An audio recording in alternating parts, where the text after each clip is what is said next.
ವಿಶ್ವ ಒಕ್ಕಲಿಗ ಮಹಾಸಂಸ್ಥಾನ ಮಠದ ಶ್ರೀಗಳು ವಿಧಿವಶರಾಗಿದ್ದಾರೆ. ಚಂದ್ರಶೇಖರನಾಥ ಸ್ವಾಮೀಜಿ ವಿಧಿವಶರಾಗಿದ್ದು ಕೆಂಗೇರಿಯಲ್ಲಿರುವ ವಿಶ್ವ ಒಕ್ಕಲಿಗರ ಸಂಸ್ಥಾನ ಮಠ. ಇಲ್ಲಿ ಮಧ್ಯರಾತ್ರಿ ಚಂದ್ರಶೇಖರನಾಥ ಸ್ವಾಮೀಜಿ ಕೊನೆಯುಸಿರೆಳೆದಿರೋದು. ಮಧ್ಯಾಹ್ನ 3ರವರೆಗೆ ಅಂತಿಮ ದರ್ಶನಕ್ಕೆ ಅವಕಾಶವನ್ನು ಕಲ್ಪಿಸಲಾಗಿದೆ. ಚಂದ್ರಶೇಖರನಾಥ ಸ್ವಾಮೀಜಿ ನಿಧನಕ್ಕೆ ಡಿಸಿಎಂ ಡಿಕೆಶಿ ಸಂತಾಪ ಸೂಚಿಸಿದ್ದಾರೆ. ಸ್ವಾಮಿಗಳು ತಮ್ಮದೇ ರೀತಿಯಲ್ಲಿ ಸಮಾಜ ಸೇವೆಯನ್ನ ಮಾಡಿದ್ದಾರೆ.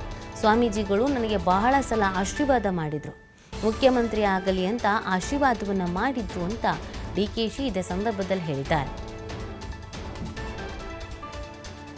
ಚಂದ್ರಶೇಖರ ಸ್ವಾಮೀಜಿಯವರು ನಮ್ಮ ಸಮಾಜದ ಹಿರಿಯ ಸ್ವಾಮಿಗಳು.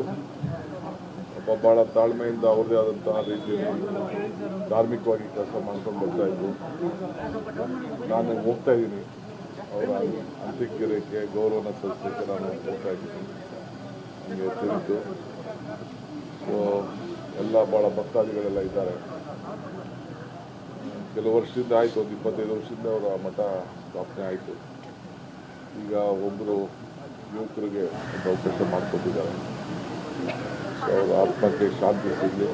ಅವರು ಖಂಡಿತ ನನಗೆ ಆಶೀರ್ವಾದ ಮಾಡಿದ್ರು.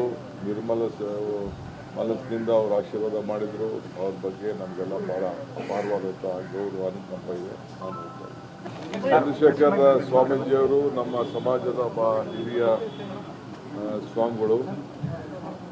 ಬಹಳ ತಾಳ್ಮೆಯಿಂದ ಅವ್ರದೇ ಆದಂತಹ ರೀತಿಯಲ್ಲಿ ಧಾರ್ಮಿಕವಾಗಿ ಕೆಲಸ ಮಾಡ್ಕೊಂಡು ಬರ್ತಾ ಇದ್ರು. ನಾನು ಹೋಗ್ತಾ ಇದ್ದೀನಿ ಅವರ ಅಂತ್ಯಕ್ರಿಯೆಗೆ ಗೌರವನ ಸಲ್ಲಿಸಲಿಕ್ಕೆ ನಾನು ಹೋಗ್ತಾ ಇದ್ದೀನಿ. ನನಗೆ ತಿಳಿತು. ಸೊ ಎಲ್ಲ ಭಾಳ ಭಕ್ತಾದಿಗಳೆಲ್ಲ ಇದ್ದಾರೆ. ಕೆಲವು ವರ್ಷದಿಂದ